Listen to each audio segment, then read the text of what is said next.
morning, everybody. Keith Engle here for TGI Sports Talk's Jack and Keith's Weekend Playbook. It's Friday. We made it through another week, a shorter week. Well, not for Jack and I, but a shorter week for some of you. Lots of sports to chat about. Welcome in my co-host, Boxing Hall of Fame writer, and Michael Spinks biographer, Jack Hirsch. How are you today, Jack? Hey, very good, Keith. Good game yesterday. You know, I shut off the TV and I went to sleep with 4 minutes to go. And the way things happen in the NBA, I mean, I would have been in complete shock had I did that game one with the Knicks and the Cleveland Cavaliers. But I was pretty confident at that point. I didn't have to watch the last few minutes, and I didn't have to. I was happy it went to 7 games. The Spurs were really the Spurs played great from the outset last night. Odd for them. I mean, they ran their offense through the 3-point line for the first part of that game, and they were very effective and got out quickly. Third time they had a 15-0 run for the third time in the series at home.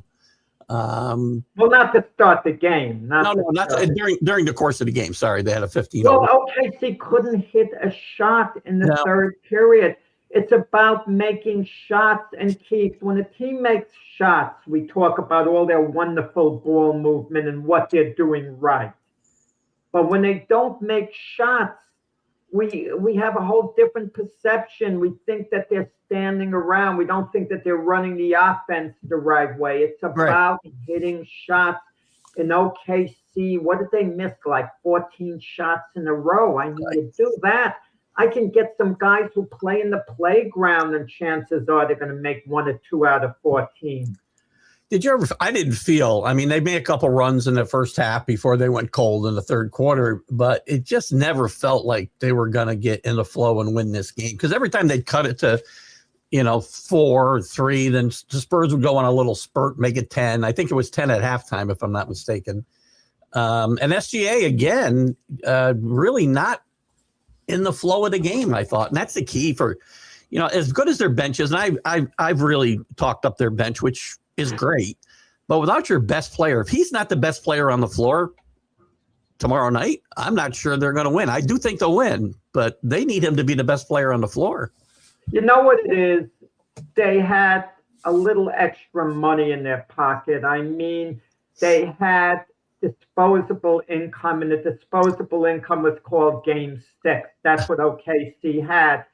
They didn't have to win the game. They played like they wanted to win the game, but they didn't have to win the game. Yeah. And there's a big difference involved.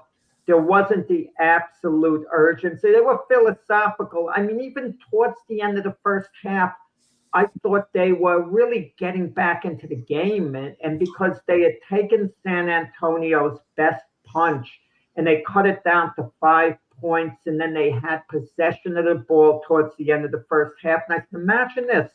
They are going to halftime 2-3 points down after the way San Antonio seemingly played their best basketball in the first half. But they failed to convert. San Antonio scores a basket. They go into halftime 7 points. Not a big lead, but at least San Antonio felt they had something a little more to show for their efforts than had they only been up 2-3 points. And then OKC went completely cold in the third period.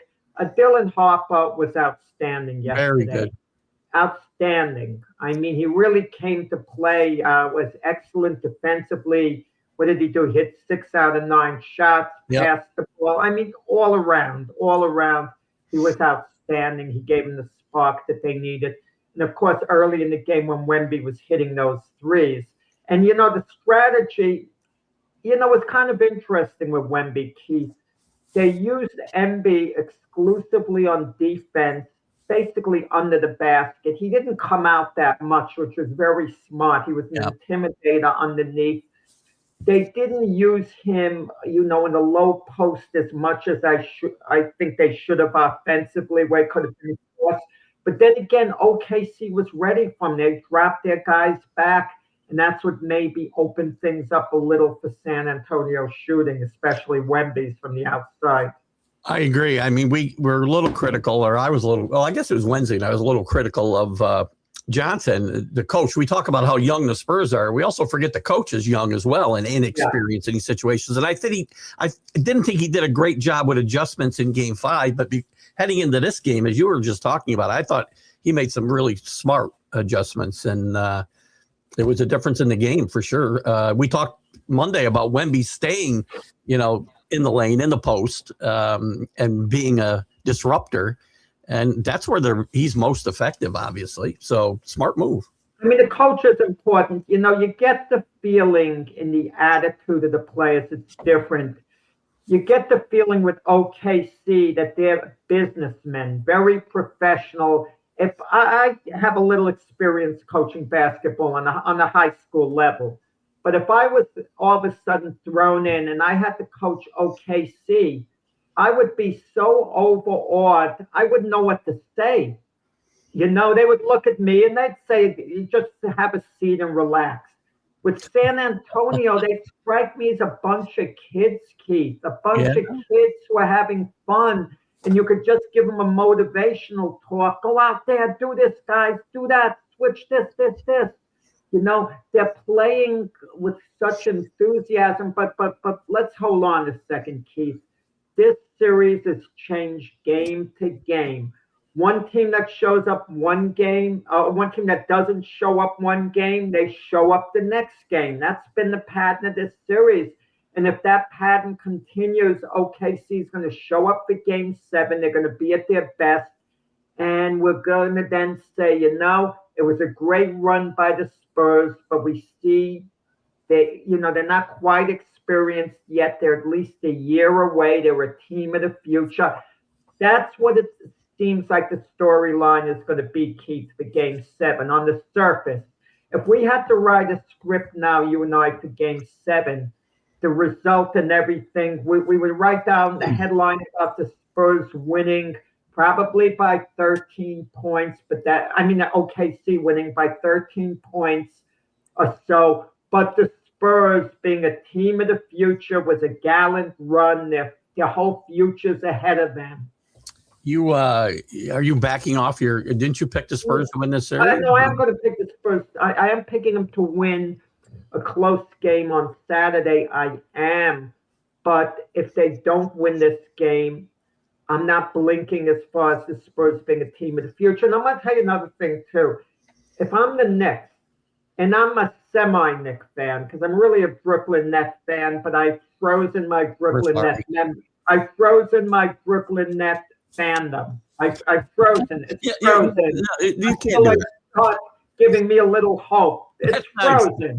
For now, I'm kind of renting the Knicks as my team. I've always liked the Knicks anyway. Don't get me wrong. This isn't a case where I've ever been anti-Knicks. I've always liked the Knicks. This isn't cool. Jack, this isn't cool. You can't like both teams. This is not cool. I don't remember voting on your temporary fandom with the Knicks either. So.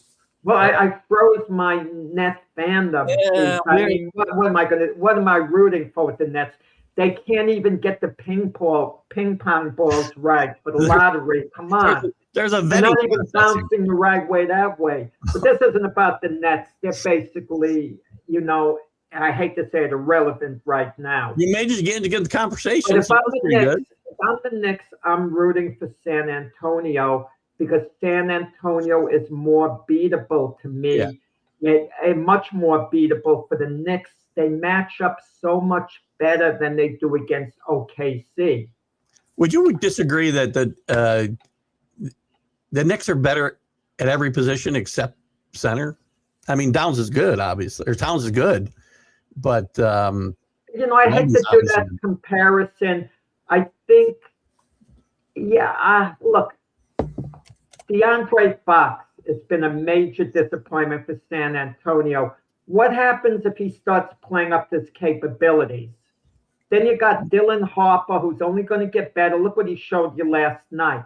You got Castle, you got the rest of the guys on the team. I mean, they're formidable, but I don't think Wembanyama is going to overwhelm the Knicks. I mean, I think he'll play. Can he play great? Absolutely. I think he's going to be one of the greatest players of all time when all is said and done. But I think a physical presence like Mitchell Robinson against him right now, Broken going to finger be too. a problem. Robinson can afford to bang him around, and if he eventually fouls out, you have Karl Anthony Towns to pick the slack up. Yeah. I mean, you're throwing some really good guys at him, and the Knicks benches, as it's turned out, it's been deep. That's what cost Thibodeau his job, the lack of using the bench. Well, he didn't have one. I mean, again, in fairness to Tom Thibodeau, this bench is better than the bench he had to work with for 5 years there. I mean, Clarkson, and who hasn't played well, actually. Clarkson hasn't played that much. Hardly played at all. Alvarado comes in, gives him a spark. Yeah, but look, he wasn't there. He wasn't there. He's new. McBride was there, and Shamet was there. They're the only two guys I think that were on the team when Thibodeau was there. So that was his bench before. So again, I want to give Tom. When I get into these conversations, I don't want to take anything away from Mike Brown. Mike Brown's done a tremendous job with his team. But this whole narrative that Tom Thibodeau couldn't get this done. I still don't know if that's true or not. But no, people aren't saying they wouldn't have been in the finals if Coach Tibbs were the coach.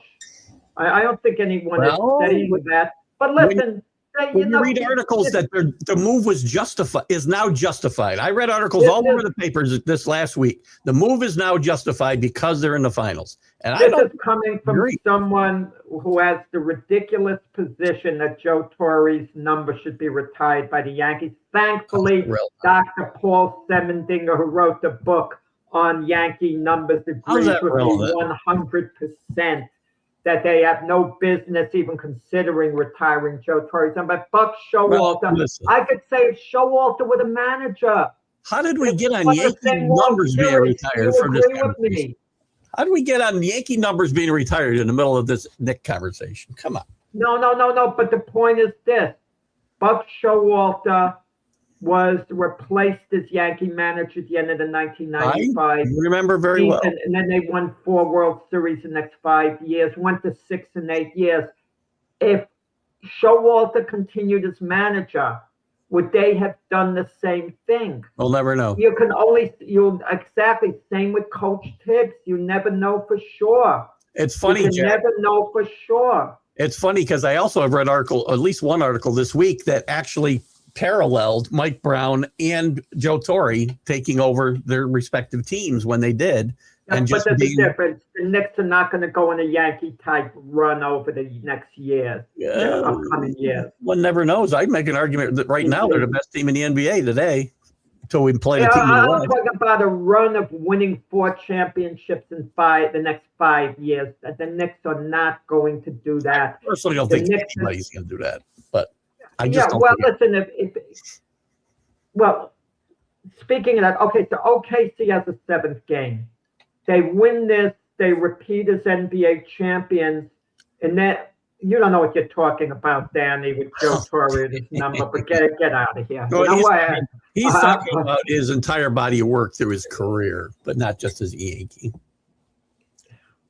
Yeah, you're right. For the work he did as a catcher when he was. I really don't care. His rest of his career was great. He won 4 championships. I defer to the ultimate expert on Yankee numbers, Dr. Paul Semendinger. You know what? While we're at it, why don't you retire Mookie Betts' number if you're the Dodgers? As a Dodger legend too. Oh, absolutely. No, Dave Roberts. Retire Dave Roberts' number without question. If he wins a couple more championships, they will. Let's retire his number. Let's retire Mookie Betts. You know, why is it not relevant that he won? You make all these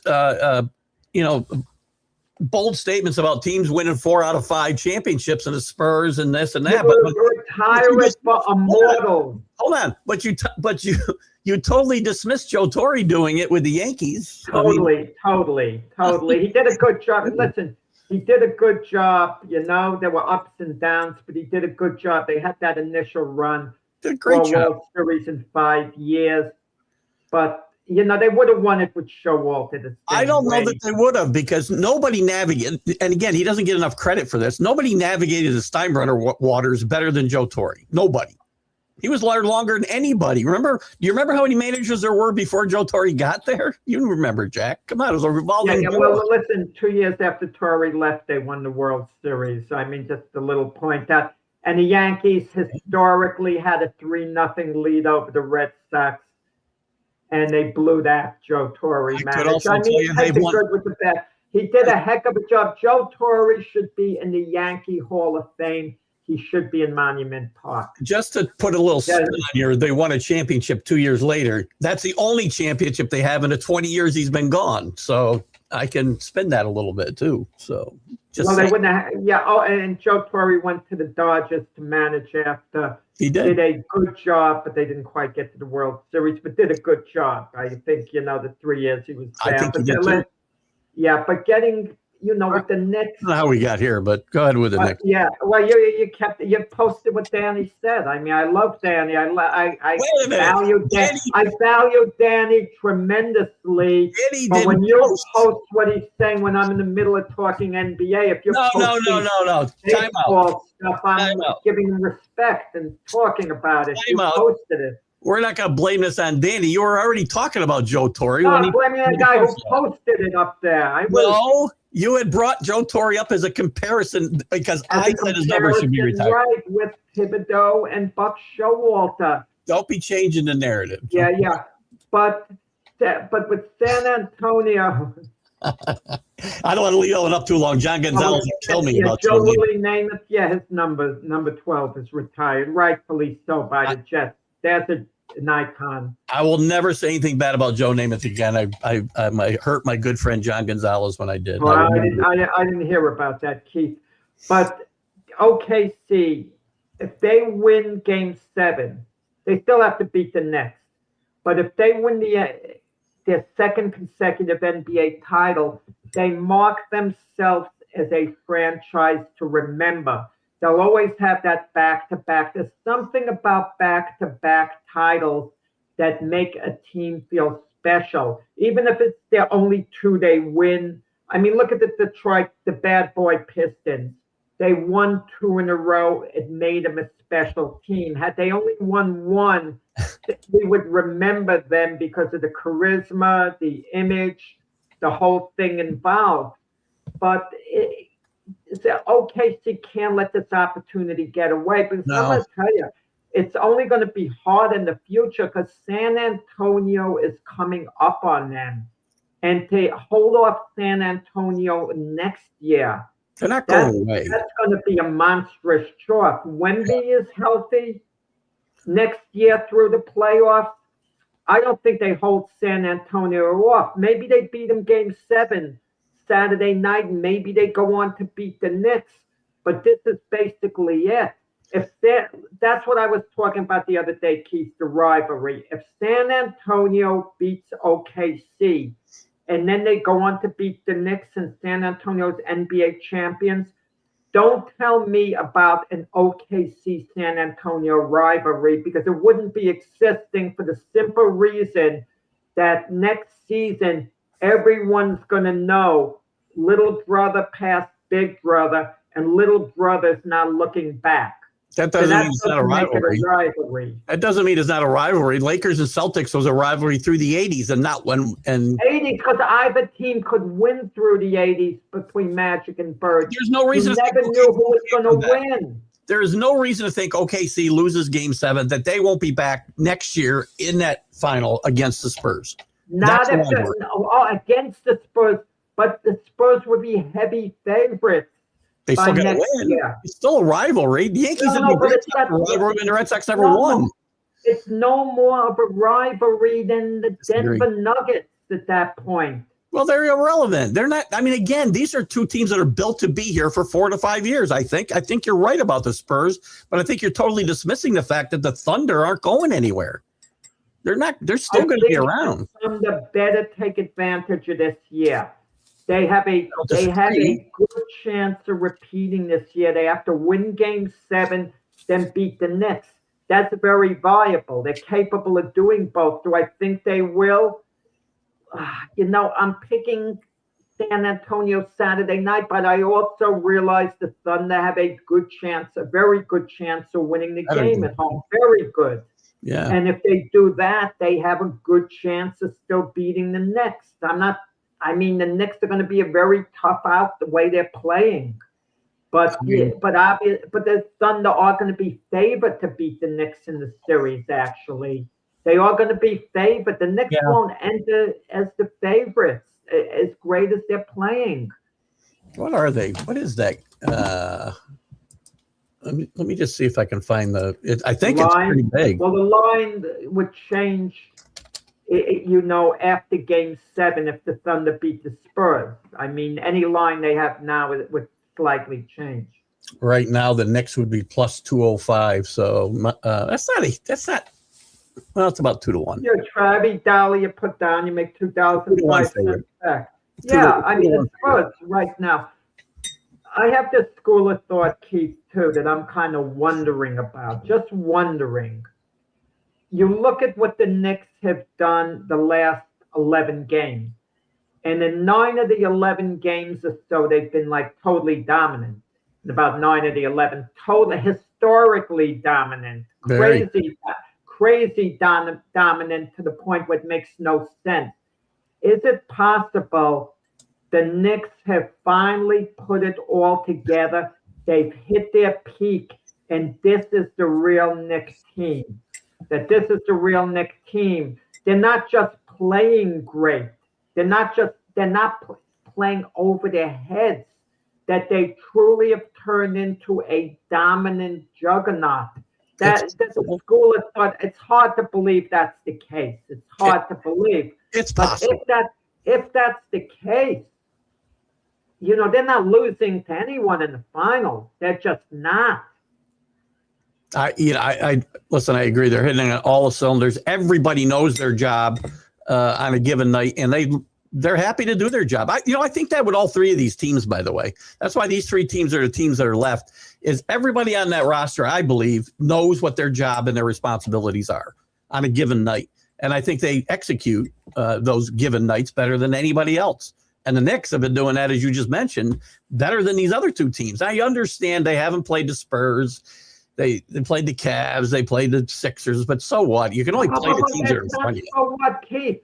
Look, when they won 3 in a row against Atlanta and turned the series around, when they were down 2-1, I'll be honest about it. I wasn't giving up. No, I wasn't giving up. I thought the Knicks could come back and win the series. But I was also thinking, if they get eliminated in the first round, you can't just run it back in the following season. You've got to do something in the off season. And as much as it pained me, I'm thinking if it meant a blockbuster deal that even involved Jalen Brunson, keep this in mind. Wait, you're not listening to me again, Keith. You can't.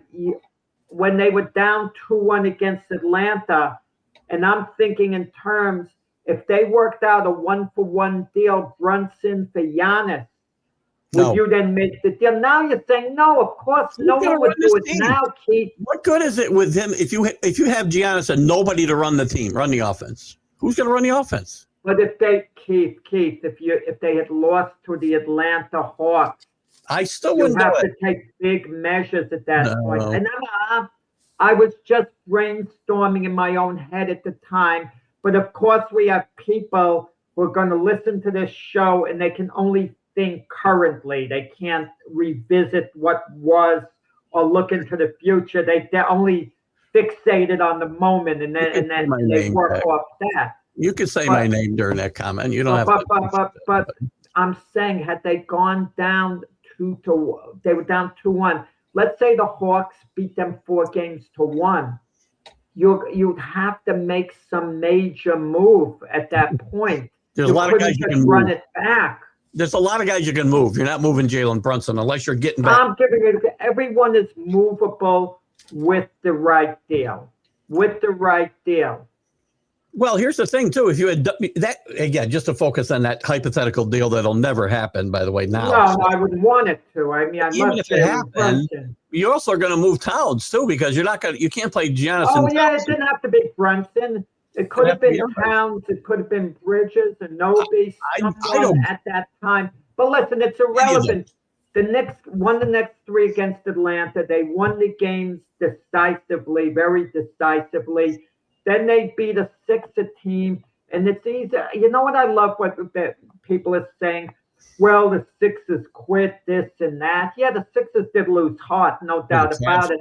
But quit. Wait. But when the Sixers were down 3-1 against the Celtics, I don't hear about the Sixers losing heart. Didn't they show tremendous heart coming back? They did. And Keith, am I wrong to say they have arguably definitely one of the top 10 players in the game in Embiid and one of the top 15 in Maxey?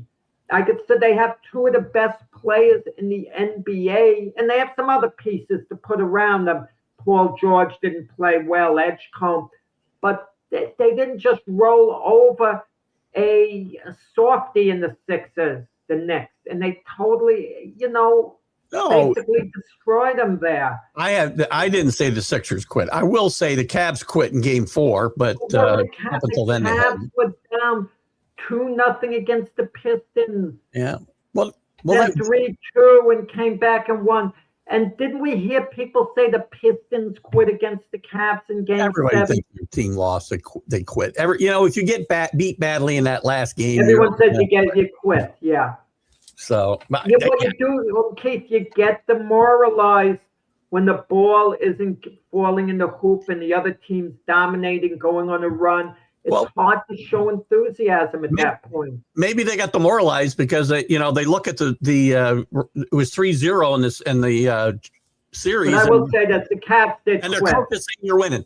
Your coach is saying you're winning and you're getting demolished and you're down 3-0. That may not help your. No, the Cavs were out of sorts because guys weren't getting back on defense. When guys are not getting back on defense.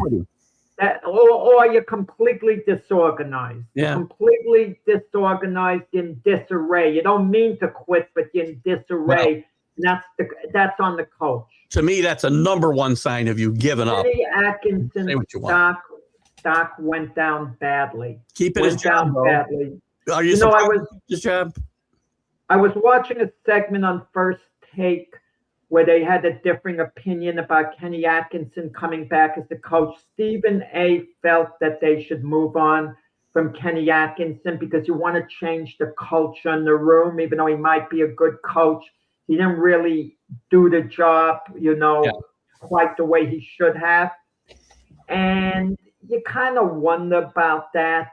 It's so easy to say, well, get another coach, but who are you going to get? Who are you going to get that's better than Kenny Atkinson that's out there? I mean, are you going to get a Jeff Van Gundy? Does he want to come back into coaching? He seems to want to, by the way. He might be up for the Portland Trailblazers job. 62 years old.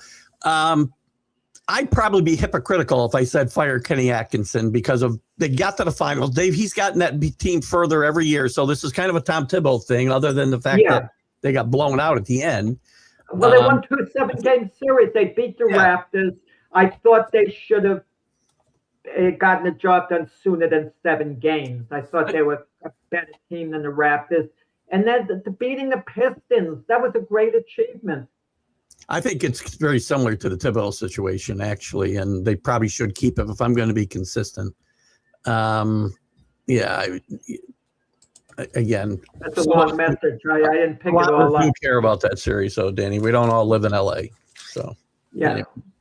I want to talk about while we're talking about the Knicks. I want to revisit Becky Hammond. She said 2 years ago, she said a small guard can't win the NBA championship, and she was asked about it this past week, and she pretty much doubled down. Which, again, as you said earlier to me, she stood by her comments of 2 years ago. But the thing is, I would say her comments are wrong because small guards win a lot. Steph Curry's won a bunch of championships. He's 6'2". Jalen Brunson, her comments were about Brunson, by the way. Tony Parker won a bunch of championships. He's 6'2". Isaiah won a couple championships. Yeah, we know that, Keith. Keith, but you got to look at the supporting cast. All of them. Supporting cast. If you're Magic Johnson at 6'9", it doesn't matter. You still need guys around you. even though I disagree with Becky Hammond, I'm not going to be critical of her. I see her point. She meant the short guy has to far and away be the dominant guy on the team to win a championship, and she doesn't see it. You look at the teams you're mentioning.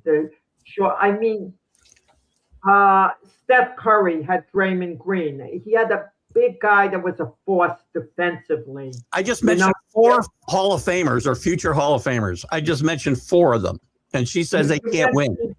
You mentioned Isaiah Thomas.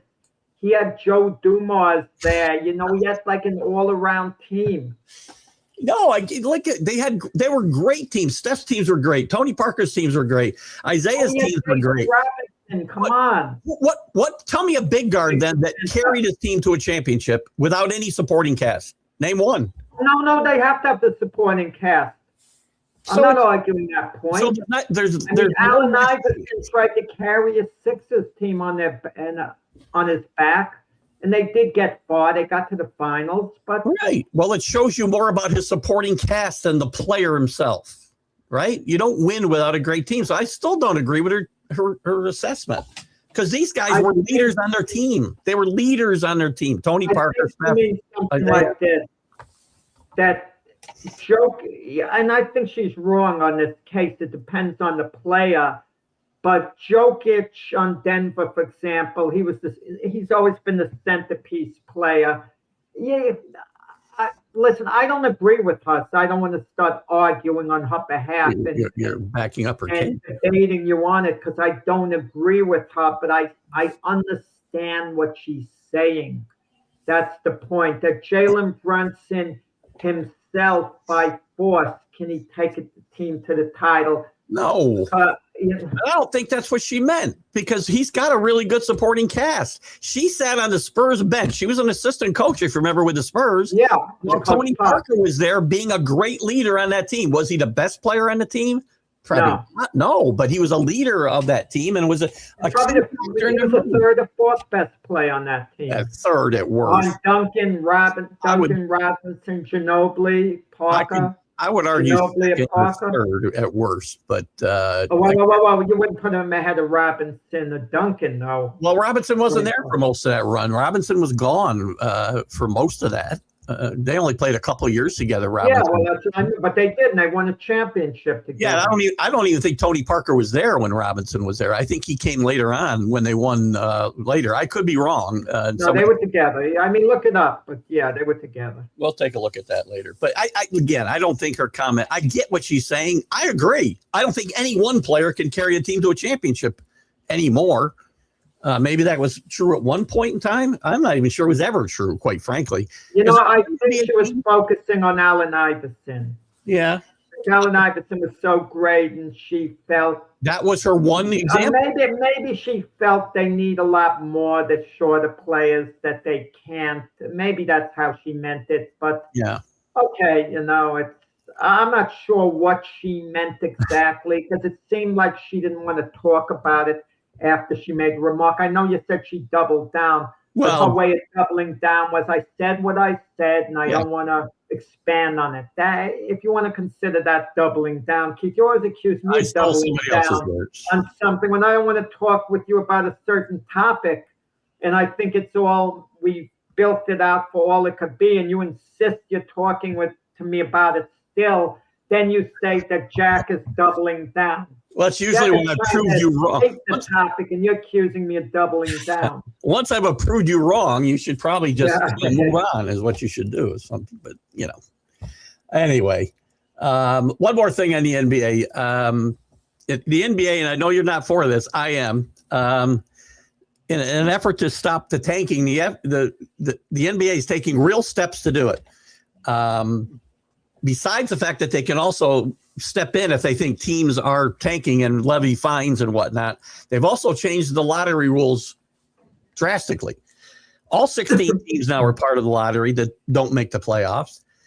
And the teams with the 3 worst records no longer have the best chance, because there's only going to be like 36 or 37 ping pong balls. I can't do the math in my head right now.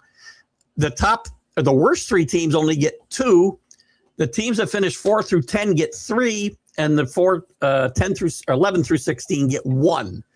So that drastically changes the chances of the team with the worst records getting the number 1 pick. In fact, it gives to the teams at 16, 14, they have a better chance than they have today, right? What are the odds right now of the team that finished 14th winning? It's astronomical. It's not 36-1. It's more than that. I have a solution to all this. Why not let the teams with the best records draft first and let that go in order and do that every darn year? Because what does it matter? The Brooklyn Nets always have a great chance at ping pong balls. They're losing. What does it matter? And they're continuing to lose. In the end, now they won't have incentives. But now they won't have incentive to lose, Jack. There's more incentive to actually try and put a team together that will win. And they haven't done that, right? Have they done that? No, and make a rule. The best teams go first, but they're not allowed to sign any free agents in the off season. The first 10 teams that pick in the draft, the best teams, they cannot, I repeat, cannot sign a free agent.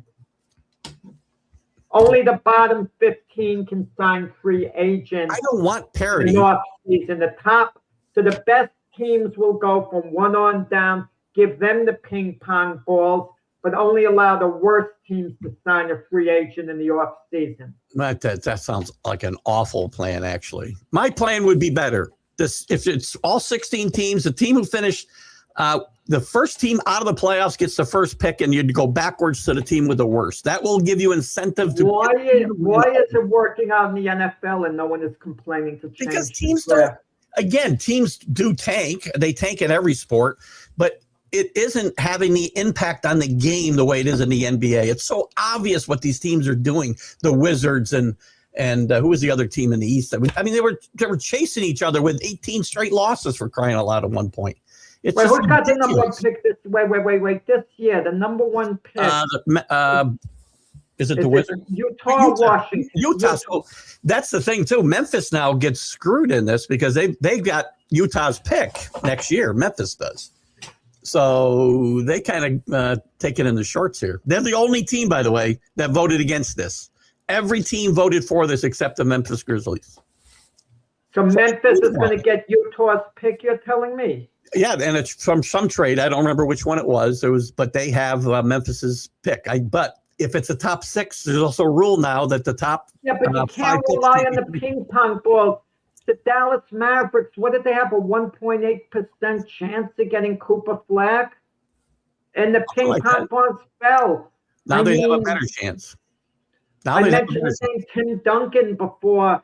The year Duncan was coming out of Wake Forest, we knew he was going to be a great player, dominant player in the league. We knew that, and it turned out to be the case, an all-time great. The Boston Celtics with Patino had the inside track to get Tim Duncan with the ping pong balls, and he fell to San Antonio. So the point is, you can't rely on the ping pong balls on your percentage. You know, it could fall anyway. Tanking is a bad idea. So you agree with tanking is a bad idea. So discouraging teams to do it is also a good idea because they're stupid. They're too stupid to realize the odds are not in their favor. I would tank if I'm a coach and I'm coming back. If it's the end of the year and we know the games, I hate to use the word meaningless, but if you have a true franchise player, someone who could turn your whole team around, you know, it's different. If you have a guy like Wemby coming out of the draft, you know, a guy who can't miss. And I hate, everyone's going to say, well, there's no one that can't miss. But let's be honest, but a guy like Wemby, worst case scenario, he would be a very good player. Worst case scenario, if he's not a legendary player, he's very good if he's a flop. That's how talented he is. That's not can't miss, though. But in a case like that, you don't mind losing the games. But otherwise, look at the guys coming out this year. Is any guy necessarily going to be the difference maker? Look at the year. Zion Williamson and Jay Morant. teams would be flopping for those guys. I wouldn't flop for those guys. I wouldn't flop for any of the guys this year. None of them are Wemby or Cooper Flag. Exactly. Nope. But the year Zion and Jay Morant came out, everyone was excited, thinking these could be 2 Hall of Famers. And they were thinking Zion could be an all-time great. Yeah. That's what they were thinking. And look at the way it's turned out. I mean, both guys have been good players. Like I was giving the example of Wemby. That's all they've been, good players. I agree. I mean, Zion's been pretty good when he's been healthy. Jay Morant, the Grizzlies can't give him away now. No one wants to take him, with his salary, so on. So how's that turn out? Maybe they have some good chapters in their book left before their career's over, possibly. But it hasn't exactly, worked out. It is not. And that's why it's a crapshoot. Unless there's a Wemby or a Cooper Flag there. Yeah, that's why, like, I look at this year's draft, the guys like Peterson, other guys, and you look at their upside. No. Well, Bowie was hurt, Danny. Yeah, well, so Zion. But Zion's giving you more than Bowie has. But Bowie, the funny thing I think about it's a pretty Bowie, good comparison. I got to tell you something that's interesting about Sam Bowie that no one considers. Bowie actually turned out to be a good pick for Portland, not at the expense of Jordan. Let me be upfront. That was a disaster that they didn't pick Jordan. That the GM of Portland, who was friends with Bobby Knight, didn't listen to Bobby Knight when he called his friend and begged him to draft Jordan. He said, no, we need a center. And Bobby Knight said, well, then play Jordan at center, but just draft him. They draft Sam Bowie. Eventually, Portland trades Sam Bowie to the Nets, and they trade him for Buck Williams. And Buck Williams helped lead Portland to the finals and turned out to be one of the better power forwards in Trailblazer history. So they did get value for Bowie, as it turned out. But it doesn't. I know it was a fiasco not taking Jordan. Buck Williams is a fine player. Doesn't make up for missing out on Jordan for sure. But the point is, Cameron Boozer, the college game well, Keith. Cameron Boozer is a can't miss. He's not going to be a great player, but he's going to be no worse than a very good, solid player at worst. Worst. There's 4 or 5 guys in this draft that are probably going to be productive NBA players. Yeah. Are they going to be franchise players? That's highly doubtful, and it could happen. We don't know, but it's not likely. It's not a Cooper. There's not a Cooper Flag here, right? There's not a Wemby. And I want to call out some people when there was speculation. Oh, should the Mavs trade the number 1 pick, which would have been Flag, to Milwaukee for Giannis? No. And there were a lot of people feeling, oh, yeah, make the deal. Well, you don't know how good Cooper Flag's going to be. And Giannis is a great player. Oh, make the deal. How would that have looked now? Imagine Cooper Flag is would be doing what he'd be doing now. He'd be doing it on another team, no matter what team he went to.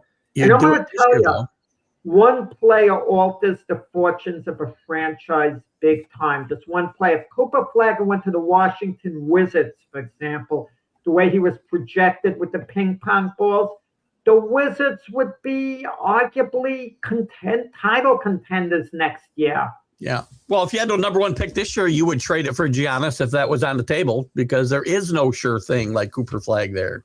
Right. So today wouldn't you trade it today? I would. Trade Cam Boozer theoretically for Giannis. I would. Yeah, well, there's a difference involved. Cam Boozer is going to be a really good player, but he's not going to be a star. So you got to measure. You got to look at Giannis's age. He's a star. He's only 28, I think. I think he's 31. I thought I looked at this the other day. So at that age, I thought I looked this up the other day because I thought he's still in his prime. Look it up. If he's 28, that's the difference. I think he's 31, and I don't like to mess around. At that particular age, if I could get a guy 10 years younger. Pronounce his last name while I'm looking it up, Jack, just so I can. Antetokounmpo. Is that it? I don't know if that's it, but let's put Giannis and put he basketball. Is 31, I think. Why don't they have his age here? That's weird. Wikipedia. Basketball Reference doesn't have his age. Maybe he's. Oh, don't wake Wikipedia, Keith. I mean, what are you? Why? Because you are you in there changing his age to 31 right now in Wikipedia? Yeah. Oh, you could change stuff. Yeah. Yeah, that's why I don't use Wikipedia. 31. So you just went in and changed it. It was 28. I was right. No, so I was right on his age. Well, okay? I was looking him up, when I was looking him up on a credible source, Jack was in Wikipedia changing his birth date. So good job, Jack. Okay, so he's 31. 31. Would you give up all those Cameron Boozer all those years if you could have Cameron Boozer for his career? I guess. Giannis? No, I wouldn't do it. I guess it would. Giannis only has value to a team that has a chance of winning a championship. Then he has tremendous value. He's a great player, tremendous value. Let's just say that, again, for argument's sake, because we know this isn't true. Dallas gets Cooper Flag last year, but they get the number 1 pick again this year, and they can trade it for Giannis and put the rest of Giannis's career with Cooper Flag, and Kyrie Irving comes back. Now you've got a team that can compete in the West. Yeah, I agree. Listen, you want to know something? In that case, yeah, I would make the deal. It all depends on the rest of your team, right? Charlotte traded. Yeah, well, listen, I was for that. Listen, I wasn't the biggest, Vladdy D-back fan when they traded, made the deal. The Lakers traded him to get the rights to Kobe Bryant. That was the brilliance of Jerry West, the Laker GM. I'm going to tell you, the greatest basketball person combining everything someone did in the game of all time was clearly Jerry West. Jerry West clearly ahead of Jordan, LeBron, not as a player. Was he in their league as a player? He wasn't as good as them, but he was in there. He could get on the same bus as them. You take a bus of the all-time great players, the doors open in no particular order. LeBron, Jordan, Bill Russell, Kareem, Wilt, they all walk in there. Guess what? Jerry West is getting on that bus, and he finds a seat somewhere in that bus. But when you look at what Jerry West has done as a GM, he's been arguably the greatest GM in basketball history, this guy. And in all sports, the moves this guy has made, getting Kobe Bryant, getting Shaquille O'Neal to come to the Lakers. Jerry West contributed more to the Lakers as a GM than he did as a player. I don't know if I told you this, but I finally watched. He agrees on that. He's a big Laker fan, but he's right either way. And I finally watched what he's done for that franchise, and he had a falling out because he didn't like the owner having an affair with Phil Jackson. He thought there was something off there. They were both single. It wasn't an affair. They were seeing each other. I wouldn't call it an affair. But whatever, and Phil Jackson wasn't respectful to Jerry West. No. And Jerry West they tried to hold one thing against Jerry West, let me point out. They say, and he denies it, that he was pushing for Sidney Moncrief ahead of Magic Johnson. That hasn't been confirmed. Jerry West denies it, but you want to know something? He said in his documentary, no, right? No, but let's make believe for 1 second. He really pushed for that. Let's make believe. Obviously, it wouldn't have been a good move, but guess what? Sidney Moncrief's a Hall of Famer. So he pushed for a guy who wound up getting in the Hall of Fame anyway. Not a bad consolation prize, even though that wouldn't have turned out to be the best move, obviously. This wasn't Sam Bowie, over Michael. No, a Hall of Famer he was high on. If indeed that story is true, if it is. I've been trying to don't know whether it is or not. I've been trying to fit in here. I don't know if I told you, but I finally watched the logo on Prime, the documentary. I think you had told me you watched it. Yeah. It was awesome. And I learned a lot. He's a complicated guy, Jerry West, very complicated life. Yeah, I kind of think with West, what his mindset would have been if Frank Selby hit that last shot of the game in regulation the first time the Lakers played the Celtics in the finals and had the Lakers won the championship that first year, even with losses afterwards, I don't think it would have haunted him. I think it just would have frustrated him. Yeah, I think so. But it started building up. And I'm going to tell you something. That Russell's last year, the Lakers losing 4 the last 5 to that Celtic team, shame on them. That shouldn't have happened. Agreed. Shame on them. And Wilt wasn't a closer from his end. To your point, I guess to put a bow on, I think you said this, or at least alluded to it earlier. Jerry West might have had the biggest impact in the NBA of anybody in history when you consider all of it, right? As a player, right through. Body of work. I think he had bigger impact than anybody. They should never, ever change the logo, ever. I know they've talked about it a few times the last few years. That'd be ridiculous. I don't know. I don't think one player should have exclusive rights and be the logo. I wouldn't mind the logo. He didn't get anything for it. Listen, I wouldn't mind the logo being changed every year to honor somebody and move it around. I wouldn't mind. Listen, would the logo look bad? A co-logo, Bird and Magic together? Would it look bad? Jerry West has a moniker, the logo, for a reason. All the reasons we just talked about. That's why he's a logo and should stay the logo forever. Listen, a lot of great players you could say could be the logo. I agree. But if I told you the big O Oscar Robertson was a little better, would you agree with that? A little, not a lot. Not a lot. No, fair. But as a young player, Oscar could do everything. Contemporary. And let's be honest about it, Jerry.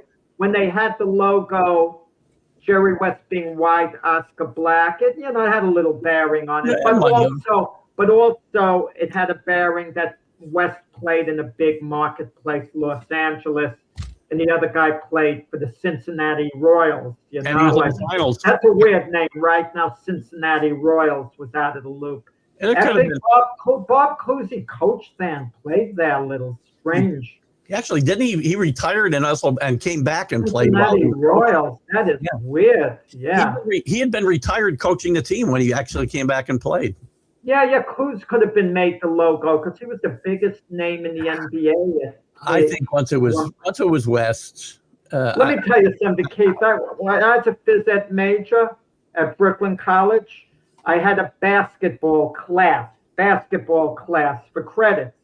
You know what we'd have to work on? Bob Cousy's two-hand set shot. You try that today, they'll block the ball right in your face.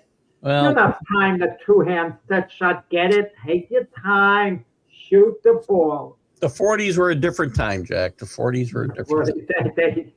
That's where they got it from.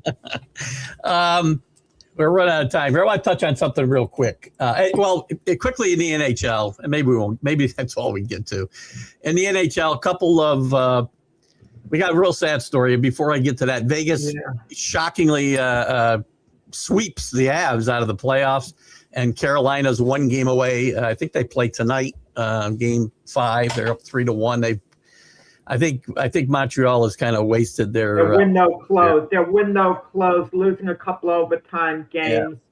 Yeah. The window was open for Montreal to they got dominated in game 4. Maybe win it. Yeah, I think this is over, and we'll be looking at a Carolina Vegas. But the NHL, it's never over. I've seen teams 3-1 come back before, but the feeling is Carolina's too strong. But remember some years ago, the Bruins set a record for points in the season, and they were up 3-1 in their series, and they wound up blowing it. So you never know. And speaking of Montreal, a sad story, one of the storied names in their great storied history, Claude Lemieux, who just 4 days ago was there and was part of the big ceremony as they played their first game in the Eastern Conference Finals. Sadly took his own life yesterday at 60 years old. He was a great player in the NHL, won several Stanley Cups, a couple with the Canadiens, and it's really casts a pall over their playoff attempt to win in the playoffs here. I think with this awful story happened. 60 years old. We don't know why he did this. He did it, in his own family's store, and his son found him. Even more tragic, and just an awful story. And our thoughts and prayers go out to the Lemieux family, the Canadian family, all the teams that he played with. And It's just No, he'd been part of the celebration a few days before. just days ago, yeah. I hope it didn't trigger memories of those times that he may have thought was so great compared to how he was feeling now. You don't know, but it's terrible. It's terrible, for anyone, and especially when you're franchise legend like that. There's times where I joke about, guys like Kyrie Irving and, who seem to struggle sometimes with their mental health, and they say crazy things, and I've made light of it, and things like this happen, and I have to take a step back and realize that a lot of people out there, not just professional athletes, have serious issues, and it's something that's really sad and needs to be dealt with. Yep. I apologize I don't do that very often, but I apologize when I'm a little flippant about mental health, because it's really uncalled for. Very, very, very important. Yeah, for sure. So anyway, Danny's going for Carolina. He's obviously anti-Canadian. Well, that's 3-1, Danny. What a bold pick by Danny. He's picking Carolina to win the series. He had him before. Danny. He's been going out on the limb. Danny's been rooting against Montreal since the beginning of the playoffs, so he's not going out on limbs. So we didn't get a flag. Say we have. Okay, Keith. Yeah. The Carolina wins tonight. They wrap it up. So we're going to have Carolina against Las Vegas. Something doesn't seem right here. Something does not seem right. If it can't be a Canadian team, why can't it be one of the original 6? Let it be the Chicago Blackhawks and the Detroit Red Wings playing one another at least. This is Carolina and Las Vegas. Right. This is one of the reasons that, again, I'm not a Canadian fan. I wasn't really rooting for them. But when my team's out and the Rangers stink, I try to find an original 6 team to latch onto, because hockey's better when an original 6 team is there and the Canadians are 1. But we get the Vegas Golden Knights and the Carolina Hurricanes. That's fine. Yeah, I mean, when you think of ratings, I know Carolina has been an elite team, and I know Las Vegas, what is this? Their 3rd Cup final in 9 years or so. So I know than that, I think. What? I think it's more than that for Vegas. They won their they got to the final. Okay, but the point is, both teams have been up there. Yeah. So, but somehow it doesn't seem to have, national interest to the average sports fan, because it's not like a charismatic franchise or something playing. Like Montreal, there'd be a degree of charisma. It's not over yet for Montreal. Here we are, burying them at this point, but it's not over yet. I know that Danny probably thinks that nobody's going to care about the NBA Finals, but I guarantee you the television networks were not rooting for Carolina against Vegas, against the Knicks and whomever. They're not. I'm going to tell you, speaking of that, what do you think the television executives would rather have? OKC defending champions or San Antonio with Wemby? What would be better for ratings? That's a tough one. I think the defending champion, quite frankly. I think that's a good question, though. Good debate question. Yeah, I have to remember to put that down. Yeah, I'll keep a reserve. We have a debate show tomorrow. But that's a good one. What's better for ratings? Because they both have the recognition factor. Yeah, quickly off the top of my head, I'm going to say the defending champion, but Wemby's a big draw for sure. So good question. Yeah, good one. Any boxing news you want to touch on before we? Yeah, mild. Dmitry Bivol, world light heavyweight champion, defends his titles in Russia tomorrow. Against Michael Lipa in Russia. Yeah. Once they get home. And after this fight, Bivol will have a big decision to make. Does he fight David Benavidez, or does he have a rubber match with Artur Beterbiev?